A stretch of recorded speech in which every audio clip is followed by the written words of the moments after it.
So I welcome everybody. This evening is the beginning of this retreat, and it's an opportunity to reflect and to observe. And to do this, of course, the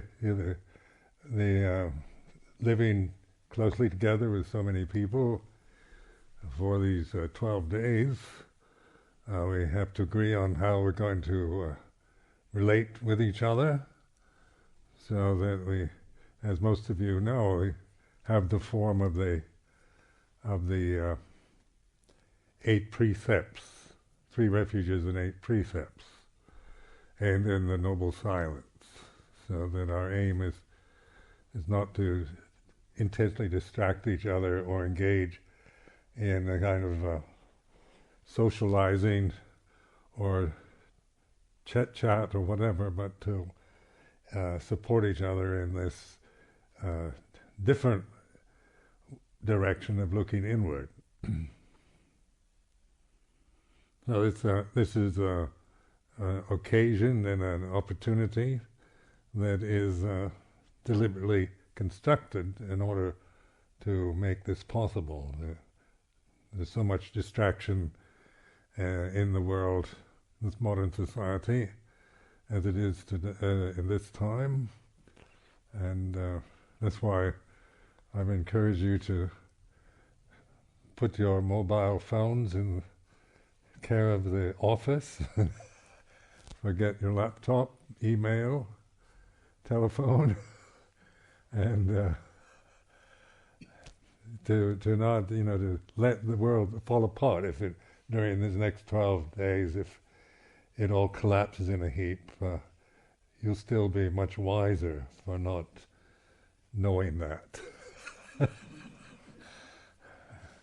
And then you'll begin to, get a feeling, as many of you already have, of what we mean by meditation, because this English word is, a kind of generic term that is used for all kinds of mental training, and so its meaning can be varied in different attitudes and views about meditation.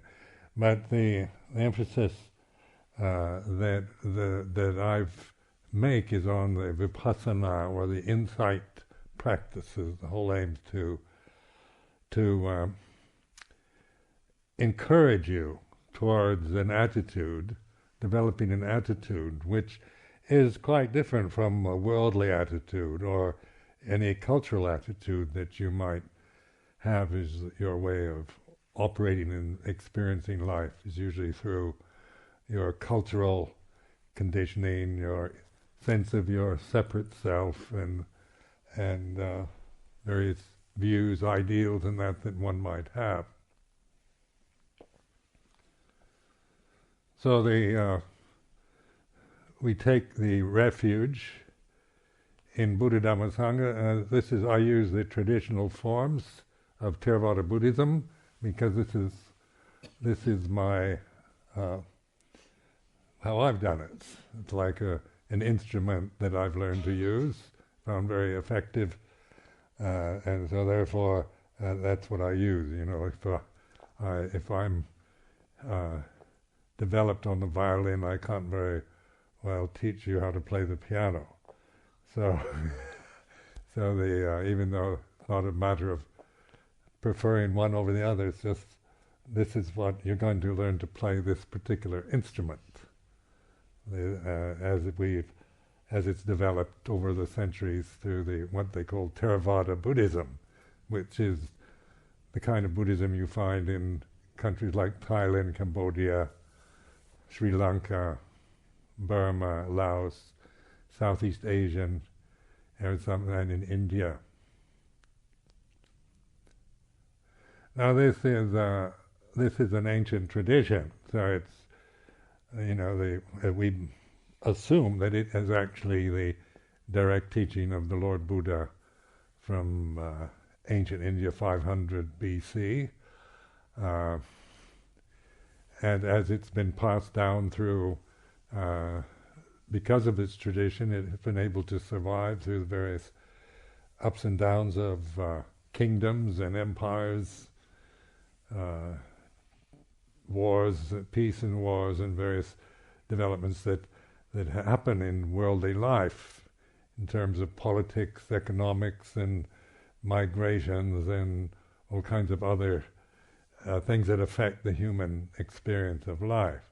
So it is, in terms of our sense of time and culture, it has been quite an ancient teaching, an ancient tradition.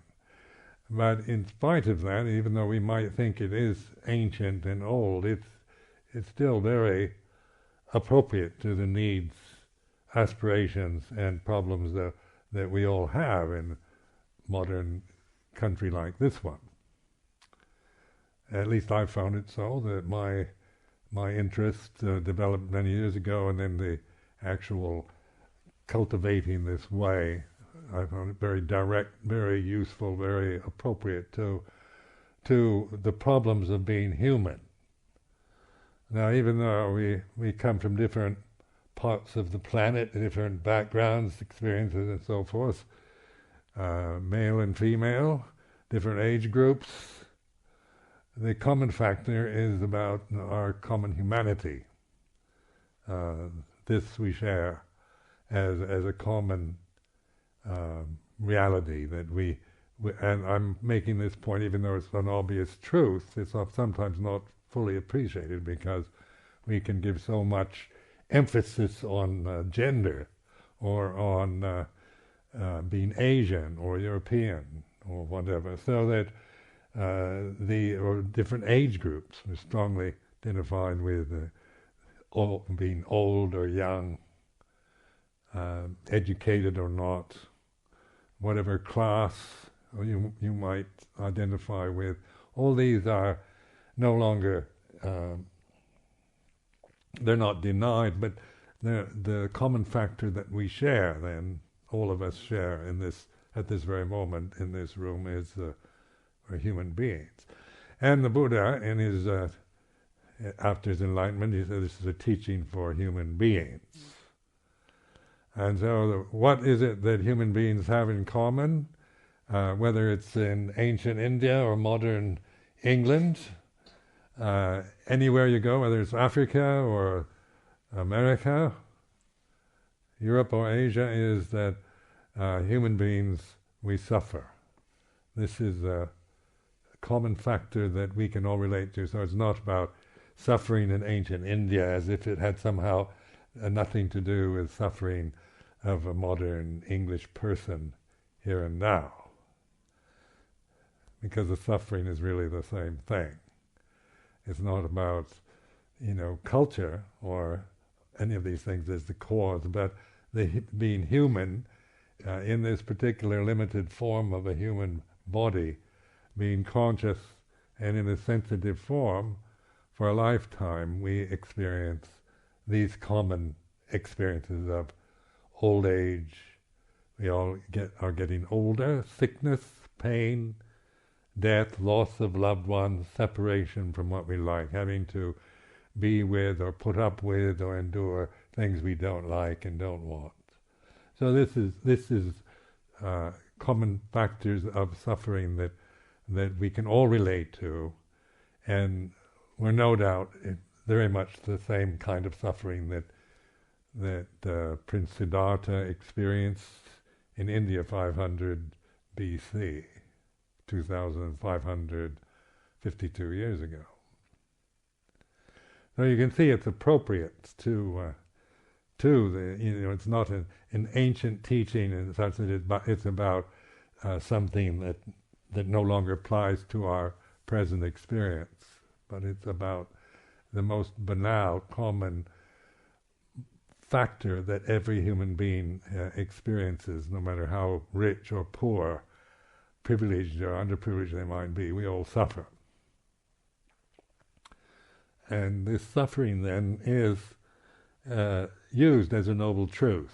So the Buddha's teaching of the Four Noble Truths, he placed this very ordinary common human experience as in this position of a noble truth. And this is what we're going to use as our way of observing. No longer are we going to see I'm suffering because of the weather or somebody else or didn't get my way, or that's how we generally interpret our suffering. We see it's caused from outside. It's too hot or too cold. We can see somebody else, the husband, the wife, the children, the neighbors, whoever makes us suffer. And so we come from a very blaming position where we're always saying, who's making me unhappy? Who's the cause of my suffering? Well, this question no longer applies, because that's not a noble truth. Even if somebody is persecuting you in a nasty way, the suffering is really how you react to it. How much control do we have over the weather or somebody else's behavior, that we can make everybody treat us respectfully and courteously and properly, so that we're always feeling secure and safe and never upset or offended by anybody. This is not possible. So, in my own experience, whether I'm in Thailand or here at Amaravati, there's always something that, if it's not somebody else, it's usually food or weather or sickness, or just not getting what I want, not being able to get my way, or having to bear with and be patient with conditions I don't like. And so these are, this opportunity that we have here during this retreat is not trying to convince you or convert you to anything, but to encouraging. My intention for leading this retreat is to encourage you, because that's what we need. We need something that will encourage us to awaken, to give us a direction, to point in the direction. Now, when I point in the direction of truth, then it's looking inward.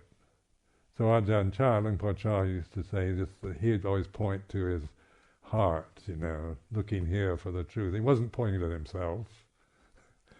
He wasn't trying to say, you should look at me for the truth, but it's a direction of looking inward, of no longer seeking causes of suffering as external, but one's own wanting, not wanting, being caught in fear and anger and delusion,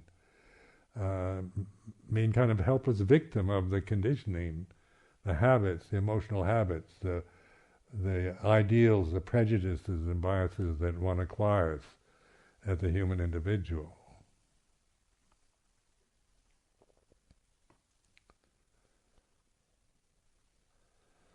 So in order to do this, then we take the three refuges, Buddha, Dhamma, Sangha, and this also. I encourage you to this is not just some kind of Theravada ceremonial practice. This is the tool to use. Because these words, Buddha, Dhamma, Sangha, are not, they're not English words. They're foreign words from Pali, Sanskrit language, and so it's not about, and most of us are not from Buddhist cultural backgrounds. Most of us became interested when we were adults, and some of you come from Buddhist cultural backgrounds, but I think the majority of us don't, so we don't have a cultural basis yet for Buddha, Dhamma, Sangha. So speaking for myself, it's an acquired, taking this particular teaching, Buddha, Dhamma, Sangha, and refuge. What do we mean by a refuge? It's usually when we go to a refuge, we're seeking some kind of safety, a place that's safe, that which we can trust, will not betray us or let us down. So in this way, Buddha, Dhamma, Sangha are the refuges, 3 refuges. And so the refuge in Buddha, and we say Bhutang Saranang Gacchami, I take refuge in the Buddha. This is the ability that each one of us has to pay attention in the present. It's not about believing in Buddha as some kind of external force or historical prophet or sage, but it's it's the very direct sense of using consciousness with attention. Now, and so we have this mantra. Luang Por Chah was always encouraging us in the Thai forest tradition to use the mantra. Puto is a mantra form of Buddha. Puto means the awakened consciousness. So you're taking refuge in awakenedness, in Buddha, in other words. And this is not some kind of personal quality. We can't claim it as, I have a Buddha inside me. It's more of a reminder of paying attention, being this awakened, conscious being, and that's a safe refuge, no matter what's happening to you, whether you're here or in the middle of London or whatever, you're healthy or sickly, everything's going well or everything's falling apart.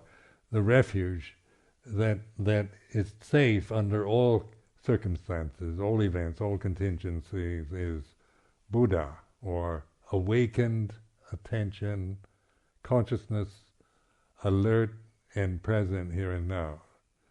So when we say Bhutang Saranang Gacchami, I always remind myself of the years of my monastic life, that it's not just repeating Pali formulas as some kind of traditional form that has no direct importance other than just an agreed ceremonial form, but it is something that what I call internalizing it, making it work for me. If I take refuge in my own views, my personal attitudes, and my opinions, and the way I see things from my personality, that's different. Because then it's all about, me and what I've done, and this sense of separation, and me as a separate individual, as a contrast to you.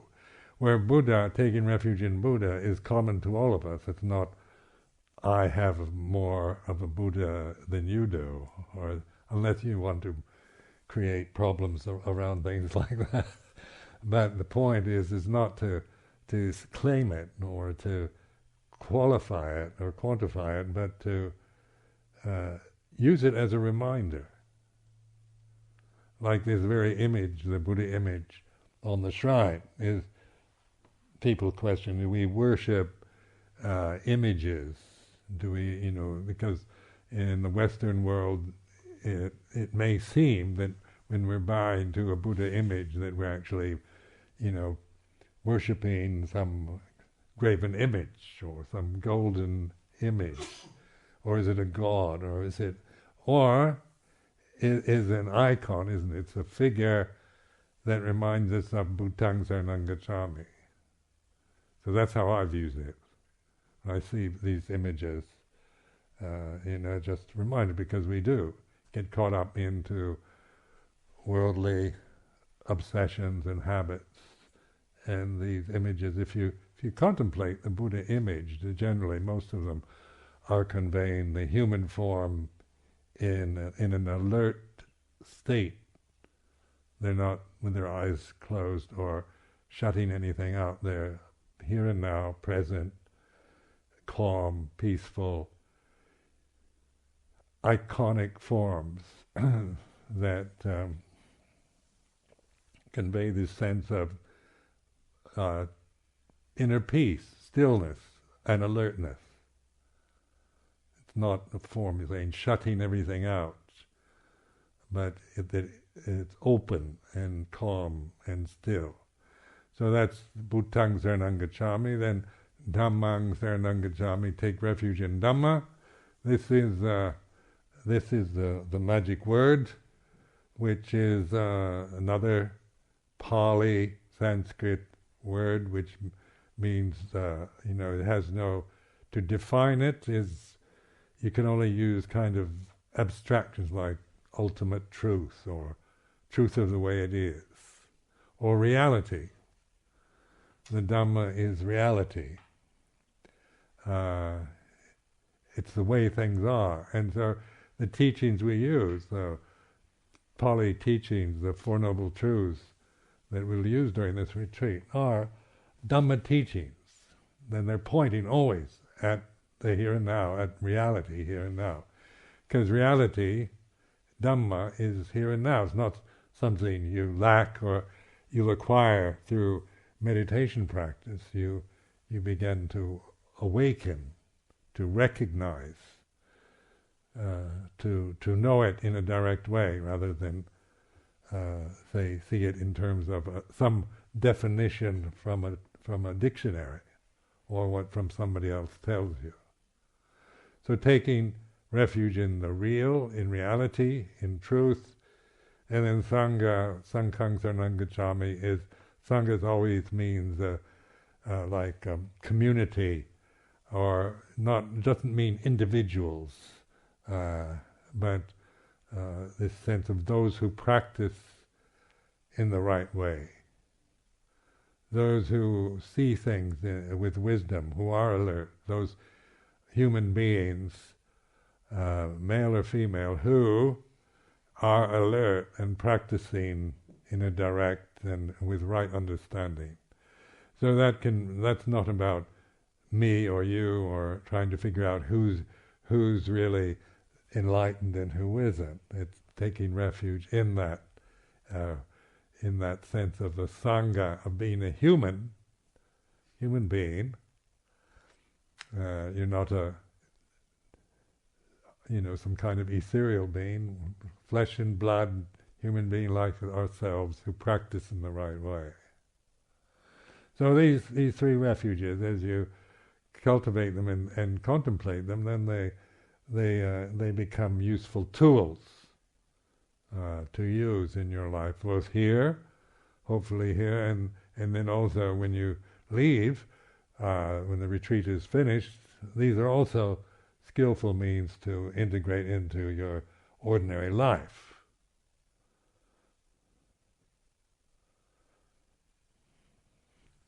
Then the form of the retreat, called the 8 precepts, and that's the kind of agreements on behavior and speech.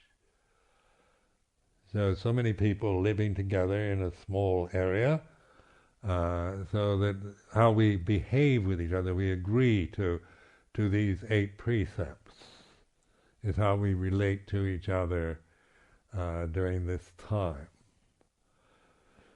So this is another one of the gifts of our humanity, is we can agree on, say, have moral agreements.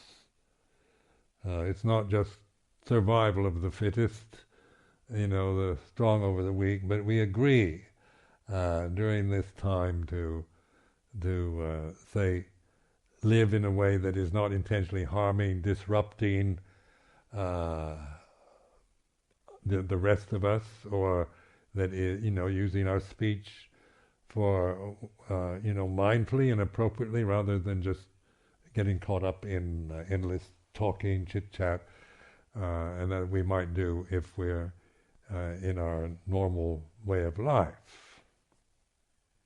So let's have this silence, this noble silence, and we determine not to speak unless it's necessary. So I also like to emphasize, we call it noble silence. So it's not kind of, it's not a imperative or a dumb silence. It's we take responsibility for our ability to speak, use our speech, and when the sense of taking responsibility is a kind of ennobling quality that human beings have. We can't just have no responsibility and just blurt out whatever happens to come into our mind, or just distract each other with engaging each other with useless conversations or things that aren't appropriate to the particular situation we're in. But if there's necessary to speak or say something, then this is not breaking the noble silence. This is more, your own ability to discern when it's appropriate and when it's not to say something, to speak or not to speak. So the first precept, of course, is refrain from any kind of violent act towards oneself or others. So, Banadibad is not to, at its most coarse interpretation, not to intentionally kill anyone during this retreat. And so far, that's never happened on any of the retreats I've given. But it is a good reflection, isn't it, that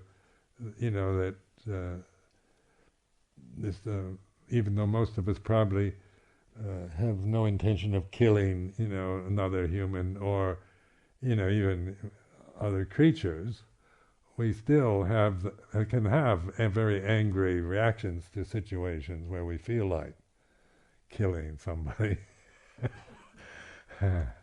But we refrain from acting on it, speaking on it. So our relationship is one of harmlessness. We're not intentionally harming or bullying or abusing each other. Even though during things like this we can feel angry and quite distressed with other people, especially if you're sharing rooms or dormitories. We can find other people very irritating, their habits and so forth. And dwelling on that, we can also feel rather violent desires to commit violent acts, but we don't do it because of the first precept. Now, this is important to see how this is a very important precept, the most important. That's why it's the first one, because it's about ideally, if every human being at this time on the planet took this one precept, that would be the end of war, wouldn't it? There'd be no... we wouldn't... we determined to keep this one precept, that would be the end of war. So it's an important one. And then the second is refrain from stealing or taking things that belong to somebody else. And of course, this implies also in a situation like this, people don't come to retreats to steal things, but it's also to respect the property of others. So sharing rooms, dormitories, the retreat center itself, to respect its material properties and so forth, not to misuse or take advantage or just borrow things without asking. So that this adinadana, second precept, is to be responsible for that tendency to maybe just pick up other people's things or just not really give much interest in the physical property that we're sharing at this time. And then the third is around sexual tendencies, because we live in this realm where sexuality is one of the most powerful energies that we have to deal with. But during this retreat, it's for celibacy, to refrain from intentional sexual activities towards oneself or others. So this is a common enough energy that we all are familiar with, but during this retreat, refraining from acting or speaking on or seeking out sexual gratification. And then the fourth one is about noble silence, speech. So it's refraining from, as I've explained before, but also not to They have different levels, like the most coarse interpretation, not to intentionally tell lies or deceive others. But then we're expanding that into more sense of being responsible for speech and into noble silence. And then the fifth is about not distracting yourself with alcoholic drinks or addictive drugs. So that we want our consciousness to be as little affected by chemistry as possible, so that we don't want to take mescaline or LSD or anything like that, even though you might feel it gives you a higher consciousness experience. But now we're developing from just the consciousness as we're experiencing it, without it being stimulated or influenced by strong drinks or drugs. Then the sixth one is around food, refraining from eating except in the designated times. We have breakfast and then a noon meal. And that's another distraction, isn't it? And we can live our lives at home, just munching on things, have a refrigerator filled with tidbits and goodies, and we get a little upset or bored, we go and snack on various things. So just see this is to refrain from, spending your time snacking or eating things just to distract yourself, but to eat at the appropriate designated times on the schedule. Then the next one, the seventh, is around not seeking distractions through dancing, singing, playing games, dressing up, so forth. Not to go to shows or play games or do things just for distracting yourself that are quite, which we, there's nothing wrong with dancing, singing, dressing up or anything like that, but during this time, this is not what we're here for. So, and then the last one is around sleep, not to spend your time crashed out on your bed. So you notice these precepts get all levels, from not hunting or fishing, respect the life of the animal kingdom. And in monasteries like this, we have monks, we can't even harm mosquitoes or flies. So it's a way of training yourself to respect life in general, whether it's it's an animal or an insect. We try to refrain from intentionally harming any living creature.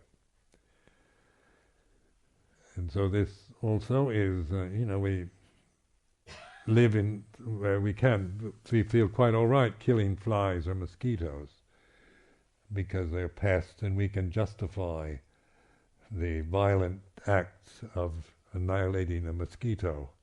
But watch that, observe that, just the tendency to want to destroy something that annoys you, that you don't like. It's important to have that perspective, to be able to recognize what that violent tendency is to destroy, say, a mosquito or fly, something that annoys, or that you're even encouraged to kill. In modern society, we're encouraged to kill. We have all kinds of problems around rats in the kitchen because the council wants to come in and exterminate any of these rodents. And then many of the monks and nuns feel very strongly about we should respect their right to live. And then the council has other strong views. How do you deal with these problems? There's both pressure from society and also precepts, monastic precepts. But the main thing is to have that, the direction inward, to see the way we're culturally conditioned. I was brought up in a way where you kill pests. There's nothing wrong. In fact, it was a duty to kill off mosquitoes and flies, exterminate rats, slugs in the garden, aphids, and there's always, my parents were not they weren't into hunting and fishing, but they were certainly, quite good at killing flies. And so this is cultural conditioning, and so I never felt any guilt about it till I became a Buddhist monk, and then suddenly it's forbidden, which is quite interesting because you're going against something that is cultural and seems even justified and a good thing to be doing. But the point of it is to observe these acts of violence, even though directed towards a pest of some sort, like a mosquito. It's still, when you begin to cultivate awareness, you begin to see the suffering you create in your mind by just wanting to destroy something that you don't like or irritates you. Then the sexual behavior, this is another very strong, we're all here because of, sexual, this is a sex realm, a sensual realm. It's all about this desire to procreate the species and the intense natural energies that go through male and female forms to procreate and perpetuate the species, and also for pleasure. So this is, but we're also looking at this from the level of a celibate mind, so that we're not judging it in terms of it in terms of it being right or wrong, good or bad, clean or dirty, or anything like that, but just observing this ability, this Buddho, to be able to see that kind of energy that we might be experiencing, and then to refrain from following it. But it's not about denying or suppressing, it's recognizing. And so this relationship of observing, being the knower, is very important to begin to discern the difference between knowing these kind of feelings like anger or lust or whatever, being able to observe them, because they come and go and change according to other conditions. And so this is what we mean by refuge in Buddha, is refuge in this awareness, observing, discerning ability that is the very essence, the essential, the essence of Buddhism. Then the speech, and then the refraining from intoxicants and addictive drugs. Then about food. It's interesting too, like how many of you, many people sometimes, when they hear that you aren't going to have dinner in the evening, they won't come on my retreats, because they think if I don't have dinner in the evening, I wouldn't be able to deal with that one.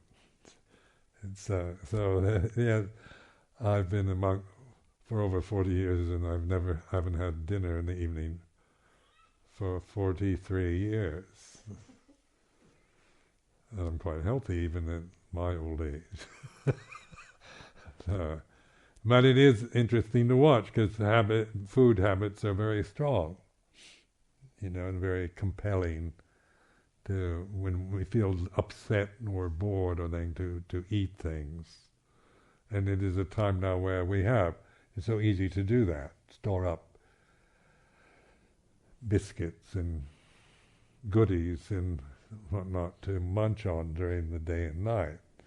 But we want to see that, this movement of always distracting through the senses, through sexual tendencies, through food, through the say watching television, talking on your mobiles, surfing the web, and on and on like this. There's nothing morally wrong with these, but during this time we're not encouraging you toward doing that, but to observe boredom or frustration or addictions that we might have about, feeling lost without our mobile or our computer. These are new kind of neuroses people have. They didn't exist when I ordained. But then the last one, the eighth one, is about sleep. And so sometimes we can't cope with boredom or fear and things, so we fall asleep. So notice that these 8 precepts they're boundaries and limits on behavior and speech. They're not done because out of any kind of ascetic or self-torture, or because there's anything wrong with eating or anything else, but it's a way of taking these precepts as boundaries, as limitation to reflect from. Now, these limitations, these boundaries are very helpful if they're used properly. So like in a monastic form, you have very strong boundaries set up in monastic discipline, and that's where it helps us towards being aware, because we can only go so far and then we can't do something. So then the sense of it challenges us. You come from a social background that I'm from, it's always about freedom and doing what you want. A kind of hedonistic generation from California, and and that is, just follow your desires. And then joining a monastery in northeast Thailand is almost the exact opposite of Berkeley, California, which was all about boundaries and limitation. But then it's not done as some kind of self-torture, but for awareness. If we have no boundary, then we never know where we are. We just follow, and do things without any sense of mindfulness, until we just, we lose ourselves in the opportunities and desires and the momentum of habits. But when we have boundaries, then they're not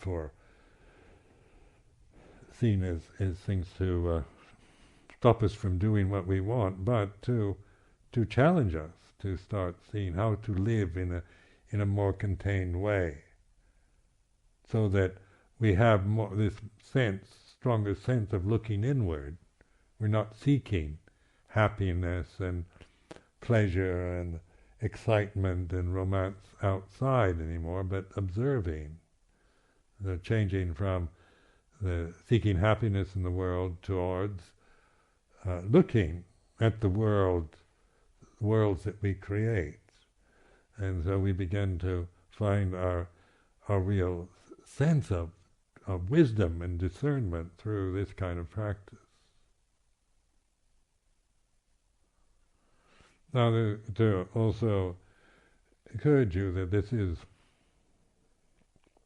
is like each one of us is a human entity, and as I said before, we have the common factor of suffering, common to all of us. We're human beings that experience suffering, and we're in this realm, a sense realm, which means it's a continuous experience of being irritated.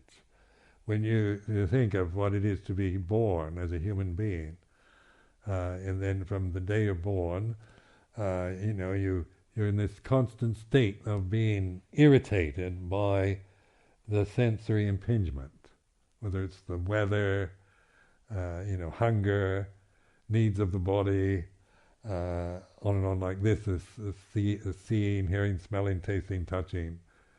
This realm that we're experiencing now as human individuals, this planet Earth and sense realm, is like this. It's about irritation, irritating the senses, and this then bringing into consciousness this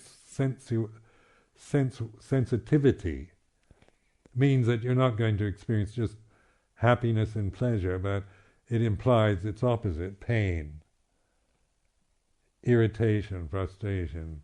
It is both. They go, it's a dualistic, so you have pleasure, pain, and neutral feeling through seeing, hearing, smelling, tasting, touching. Then we have as human beings, we have a retentive memory, so that we have language, we can think, we can irritate our mind with our thoughts. We can carry resentments from your home to this shrine room, thinking, sitting here and thinking about something that really upset you back in the office or at home. And even though that particular event is not taking place at this moment, you remember it. So, exploring this ability to remember way back when one was a child or teenager or whatever, the praise, the blame, the disappointments, the unfairness, the injustices that one can accumulate through memory is another irritation to the mind. So that's why this dukkha, or this First Noble Truth of suffering, is for reflecting on, for observing. Because our true nature is what we call deathless. It's this sense realm that we're experiencing now is not really ours. We're just temporarily involved with it, having been born as human individuals. So that we are beginning to look at this sense world, this sensory experience, both as we experience it internally and externally, and looking at it a different way than, say, from cultural conditioning, or modern scientific attitudes, or modern psychology, where we're looking at it in a different way than, say, comparing it or thinking that there's some way to perfect conditionality, having the right political system, economic system, finding the right person, the perfect place, the perfect country, the perfect society. That's not possible. This realm is all about change. It's not about perfection, it's about change. And so as Vipassana, we're observing change, the changingness, the impermanence of seeing, hearing, smelling, tasting, touching, and thinking.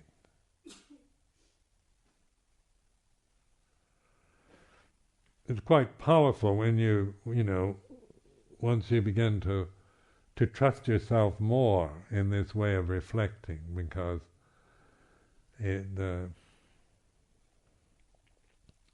going against modern society almost all the time.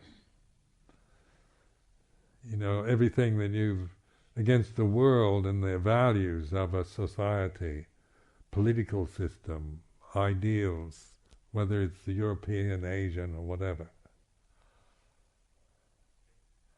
It's not a denial or a put down, but it's a different way of looking. So saying modern society tends to reinforce the sense of me as a separate person, my rights. I'm free, I can do what I want. I want freedom, democracy, rights. I demand to be respected, and I shouldn't, I should be treated properly and fairly and justly, and I know how everything should be. That's the conditioning of modern life. We're very much concerned with our sense of ourself, a self-assertion, proclaiming yourself, having self-confidence, being somebody. So it's a very strong cultural emphasis at this time on the importance of one's individuality and one's self and one's rights.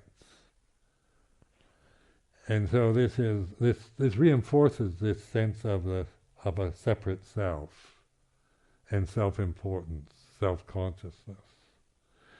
But beyond that is this pure subjectivity or awareness, where the self can be witnessed, this sense of me as a separate person, however I see myself in positive or negative ways, that which is aware. That's what we call Buddha, Bhutto, or Bhutang Saranang Gacchami. So this is what we call mindfulness. Now this mindfulness is the ability that we as human individuals have to free ourselves from ignorance and to free ourselves from the conditions that create suffering through this awareness. This is within our ability as human beings. And of course this the Buddha proclaimed 2,552 years ago. Said this is the whole emphasis, this is the essence of the Buddha's teaching. This statement of enlightened consciousness, not from personal identities, but being free from that, no longer binding or limiting yourself to your identity as a physical being, as a man or woman, as a European or an Asian or a Buddhist or Christian or whatever. The whole thing, the whole range of conceptualization is then seen, not judged, but we're no longer binding ourselves to concepts, to limited forms again. So that's why we call it the deathless reality, because your body, as long as you identify is this how you see yourself as your physical body, then where's it taking you? All these bodies are taking us to death. It's pretty grim, isn't it? That's when we identify with it, and why we're afraid of it too, or why in polite society these words are not even mentioned. You don't go to cocktail parties and talk about dying and death. You talk about happiness and success, because this is what the ego loves, to be important or to be successful, find happiness. But then you observe, especially at my age, as you get older, you really feel much closer to the funeral pyre.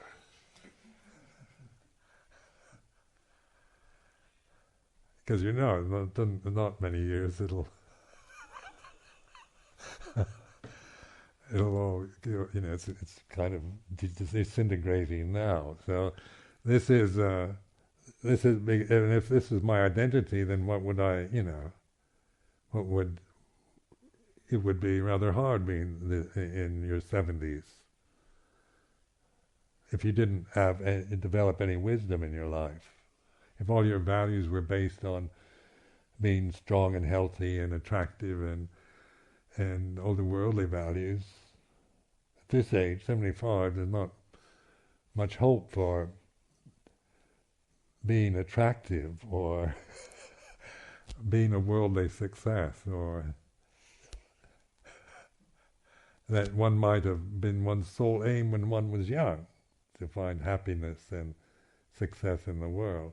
Well, these are, it's not to put that down, but to put it in a context where we begin to see these perceptions in a different way than just through the habitual conditioned, culturally conditioned acquisitions that we have individually.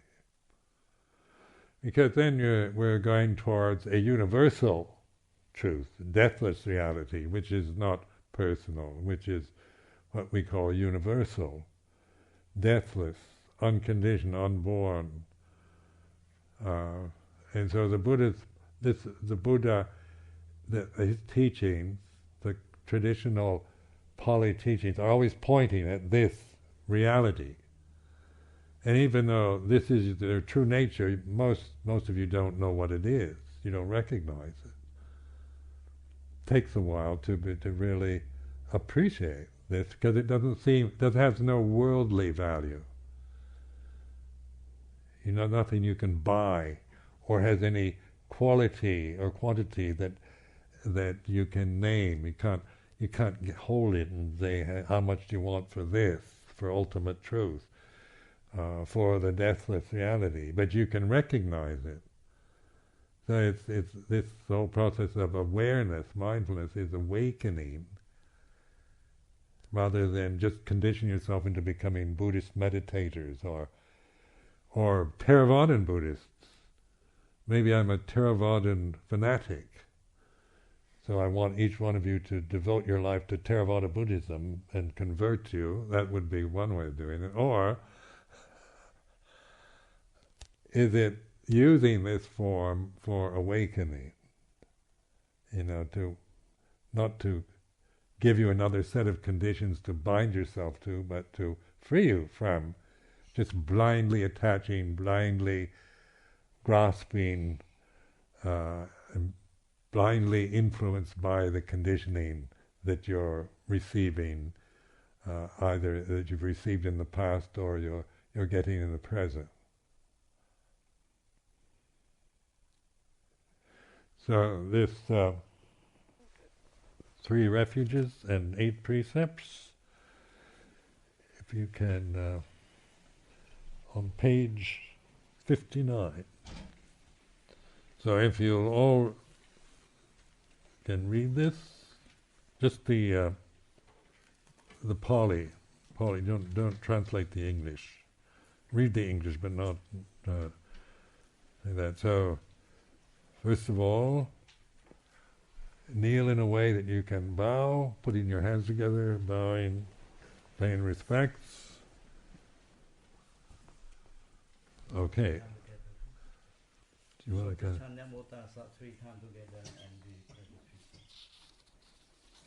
Namo tassa bhagavato arahato samma sambuddhassa. Namo tassa bhagavato arahato samma sambuddhassa.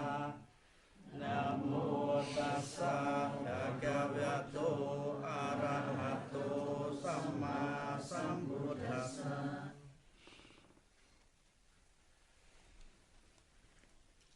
Mayang phante tisarane nasaha attha sila niyajama tuteyam pi mayang phante tisarane nasaha attha sila niyajama tatiyam pi mayang phante tisarane nasaha attha sila niyajama.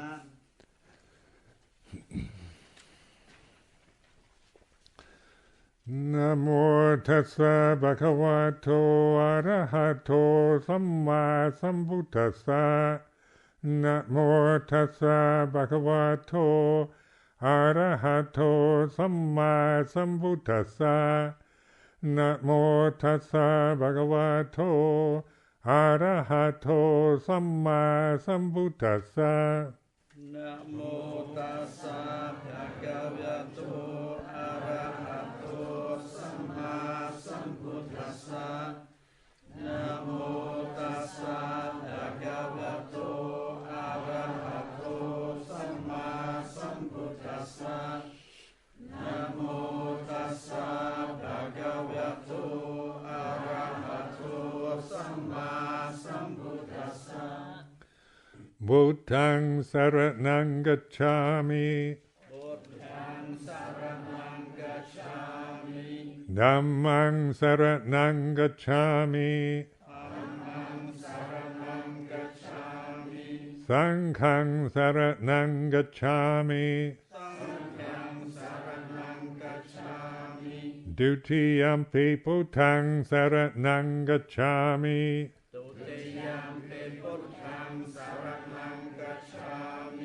Dutiyampi dhammang saranang gacchami.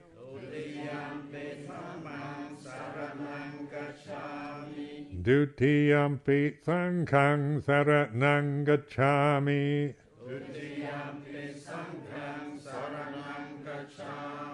Tatiyampi puttang saranang gacchami.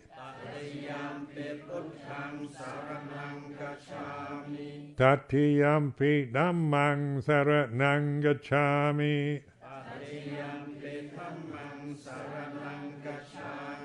Tatiyampi sanghang saranang gacchami.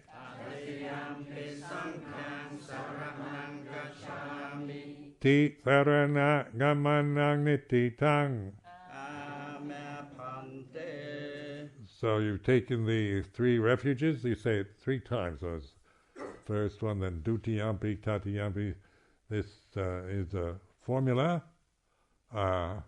ceremony, but it's to imprint it on your consciousness, the refuge, and you're now all committed to safety. Nothing else is safe in the conditioned realm. It's all subject to change. But now every one of you has refuge in Buddhadhammo Sangha. And then the first precept, Banadibata Veramani Sekabadang Samadhiyami.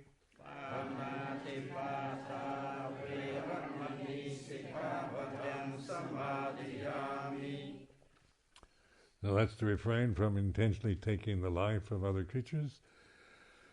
The second one, Adina Dana Veramani Sekabadang Samadhiyami.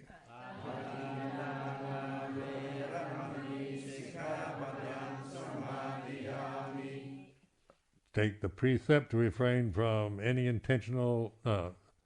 refrain from taking that which is not given. Abrahmacharya Veramani Sekabadang Samadhiyami.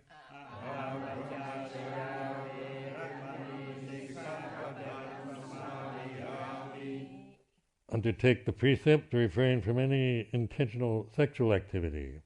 The fourth, Mutsavada Veramani Sekabadang Samadhiyami.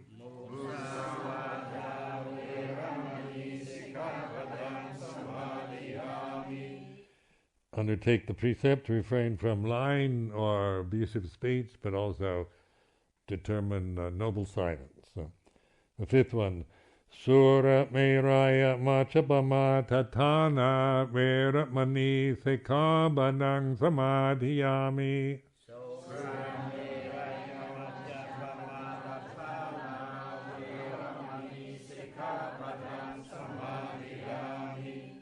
Undertake the precept to refrain from consuming intoxicating drinks and drugs which lead to carelessness. And then the sixth, Vikalapojana Veramani Sekabadang Samadhiyami.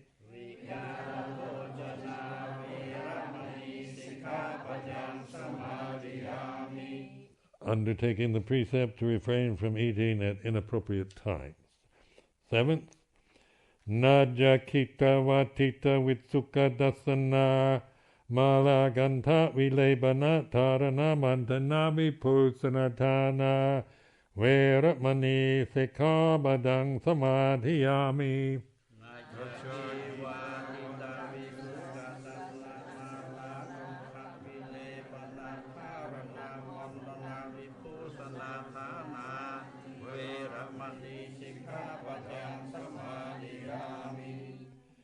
Refraining from entertainment, beautification, and adornment. And then the eighth is Ujasayana Mahasayana Veramani Sekabadang Samadhiyami.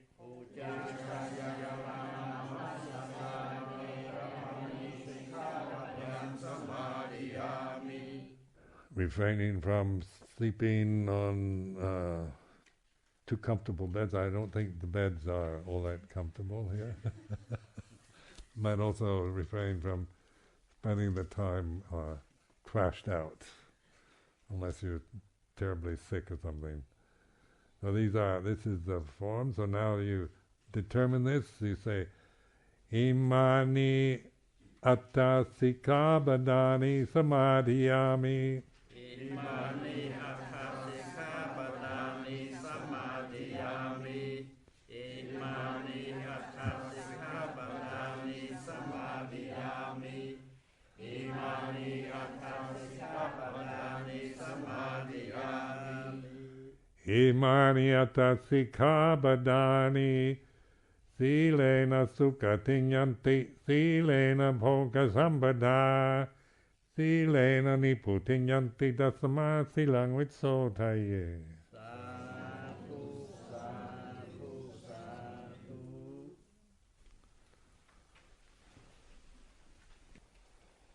So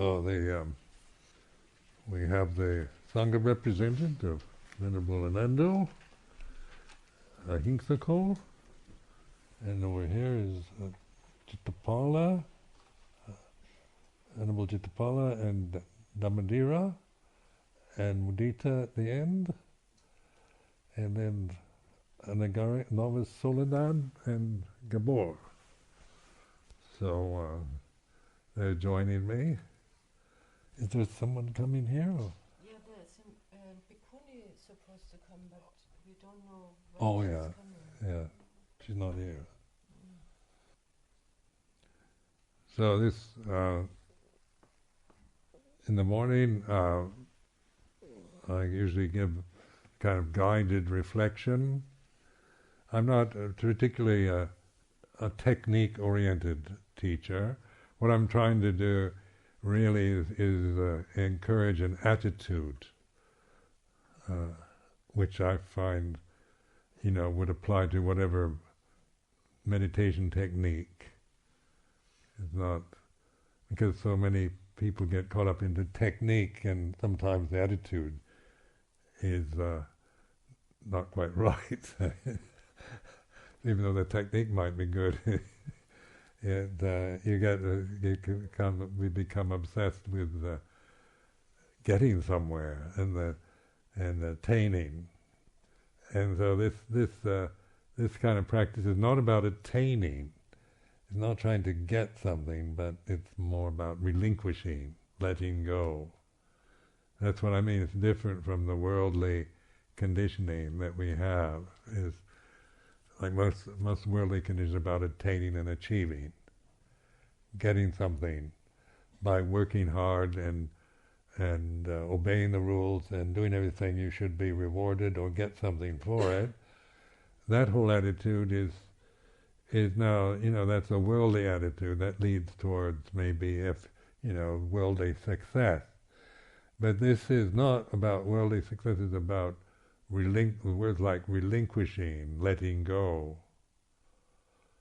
So that's why I say it's almost the opposite of, say, how we're generally conditioned to see ourselves and the world, and even Buddhism. We can see Buddhism as another kind of something to attain and achieve, get enlightenment, like it's something that you've got to get in the future. And this whole way of thinking is to be questioned, to be seen, because that's how we're culturally programmed, and the sense of our individuality is based on that, on being a winner, achiever, somebody who, either we see ourselves as successes or failures according to worldly values.